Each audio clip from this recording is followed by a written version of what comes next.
ಬಾಲಮಂದಿರದಲ್ಲಿ ಅಧೀಕ್ಷಕರಾಗಿ ಕೆಲಸವನ್ನು ಮಾಡ್ತಾ ಇದ್ದಾರೆ.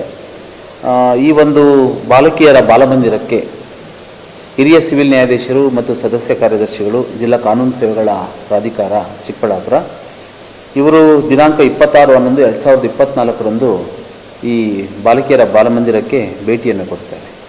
ಭೇಟಿಯನ್ನು ಕೊಟ್ಟಂಥ ಸಂದರ್ಭದಲ್ಲಿ ಭಾಳಷ್ಟು ಕಂಪ್ಲೇಂಟ್ಸ್ಗಳನ್ನು ಮಾನ್ಯ ಸಿವಿಲ್ ನ್ಯಾಯಾಧೀಶರ ಗಮನಕ್ಕೆ ಮಕ್ಕಳು ತೆಗೆದುಕೊಂಡು ಬರ್ತಾರೆ. ಅಲ್ಲಿರ್ತಕ್ಕಂಥ ಫುಡ್ ಏನಿದೆ ಆ ಫುಡ್ಡನ್ನು ಕೂಡ ಪರಿಶೀಲನೆ ಮಾಡ್ತಾರೆ. ಫುಡ್ಡನ್ನು ಪರಿಶೀಲನೆ ಮಾಡಿದಾಗ ಆ ಫುಡ್ಡು ತುಂಬ ಕಳಪೆ ಆಗಿರ್ತಕ್ಕಂಥದ್ದು ಕೂಡ ಕಂಡುಬಂತು. ಸೊ ಹಾಗಾಗಿ ಅದನ್ನು ಕೂಡ ನಮ್ಮ ಪರಿಶೀಲನೆಗೆ ನಮ್ಮ ಕಚೇರಿಗೆ ಕೂಡ ತಂದು ನೋಡಿದಾಗ ಅದರಲ್ಲಿ ತುಂಬ ಡಸ್ಟ್ ಇರ್ತಕ್ಕಂಥದ್ದು, ಆಹಾರದಲ್ಲಿ ಈ ಹುಳುಗಳು ಓಡಾಡ್ತಾ ಇರ್ತಕ್ಕಂಥದ್ದು, ಇದೆಲ್ಲದನ್ನು ಕೂಡ ನಾವು ಕೂಡ ಕಣ್ಣಾರೆ ಅದನ್ನು ಗಮನಿಸಿದ್ದೀವಿ.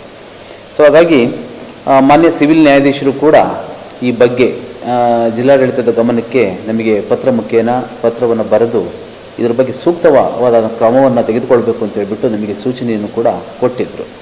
ಈ ಸಂಬಂಧವಾಗಿ ಆ ಎಲ್ಲ ಫುಡ್ ಗ್ರೇನ್ಸನ್ನು ಕೂಡ ನಾವು ಇಲ್ಲಿಗೆ ಮತ್ತೆ ತರಿಸ್ಕೊಂಡು ಮತ್ತೊಮ್ಮೆ ನಾವು ವೆರಿಫೈ ಮಾಡಿದಾಗ ಅದು ಸತ್ಯಾಂಶದಿಂದ ಕೂಡಿರ್ತಕ್ಕಂಥದ್ದು ಕೂಡ ಕಂಡುಬಂತು.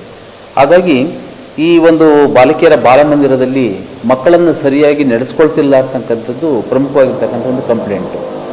ಮಾನ್ಯ ಹಿರಿಯ ಸಿವಿಲ್ ನ್ಯಾಯಾಧೀಶರ ಎದುರಿಗೇ ಮಕ್ಕಳು ನಮ್ಮನ್ನು ಕೋಲಿನಿಂದ ಹೊಡಿತಕ್ಕಂಥದ್ದು, ಅವ್ಯಾಚ್ಯ ಶಬ್ದಗಳಿಂದ ಬೈತಕ್ಕಂಥದ್ದು, ಇದೆಲ್ಲದನ್ನು ಕೂಡ ನಮಗೆ ಮಾಡ್ತಾ ಇದ್ದಾರೆ ಎಂಬತಕ್ಕಂಥ ಒಂದು ಕಂಪ್ಲೇಂಟು ಮಾನ್ಯ ಹಿರಿಯ ಸಿವಿಲ್ ನ್ಯಾಯಾಧೀಶರ ಎದುರಿಗೇ ಮಕ್ಕಳು ದಾಖಲು ಮಾಡಿರ್ತಕ್ಕಂಥದ್ದು ಕೂಡ ಕಂಡುಬಂತು. ಹಾಗಾಗಿ ಈ ಬಾಲಕಿಯರ ಬಾಲಮಂದಿರವನ್ನು ನೋಡ್ಕೊಳ್ತಕ್ಕಂಥ ಡಿಸ್ಟ್ರಿಕ್ಟ್ ಲೆವೆಲ್ ಆಫೀಸರ್ಸ್ ಯಾರಿದ್ದಾರೆ ಅವರು ಡೆಲ್ಲಿಗೆ ಟ್ರೈನಿಂಗಿಗೆ ಅಂತ ಹೇಳ್ಬಿಟ್ಟು ನಾವು ವರ್ಕ್ಶಾಪ್ಗೆ ಅಂತೇಳಿ ಕಳಿಸ್ಕೊಟ್ಟಿದ್ದು. ಅವರು ಅಲ್ಲಿಂದ ವಾಪಸ್ ಬಂದ ತಕ್ಷಣವೇ ಅವರಿಗೂ ಕೂಡ ಜಿಲ್ಲಾ ಮಟ್ಟದ ಅಧಿಕಾರಿಗಳಿಗೂ ಕೂಡ ನಾನು ಶೋಕಾಸ್ ನೋಟಿಸನ್ನು ಇಶ್ಯೂ ಮಾಡಿದ್ದೆ.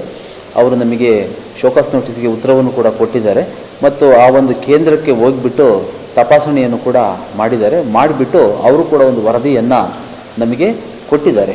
ಇದರ ಆಧಾರದ ಮೇಲೆ ಅವ್ರ ಮೇಲೆ ಸೂಕ್ತವಾಗಿರ್ತಕ್ಕಂಥ ಕ್ರಮವನ್ನು ತೆಗೆದುಕೊಳ್ಳಲೇಬೇಕು ಎಂಬತಕ್ಕಂಥ ಒಂದು ಸೂಚನೆಯನ್ನು ಕೊಟ್ಟಿದ್ದರ ಮೇಲೆಗೆ ಶ್ರೀಮತಿ ಮಮತಾ ಎಂ ಅಧೀಕ್ಷಕರು ಇವ್ರ ಮೇಲೆ ಈಗಾಗಲೇ ಪೊಲೀಸ್ ಇಲಾಖೆಗೆ ಹೋಗಿಬಿಟ್ಟು ಅಲ್ಲಿ FIR ಅನ್ನು ಕೂಡ ನಾವು ದಾಖಲು ಮಾಡಿದ್ದೀವಿ.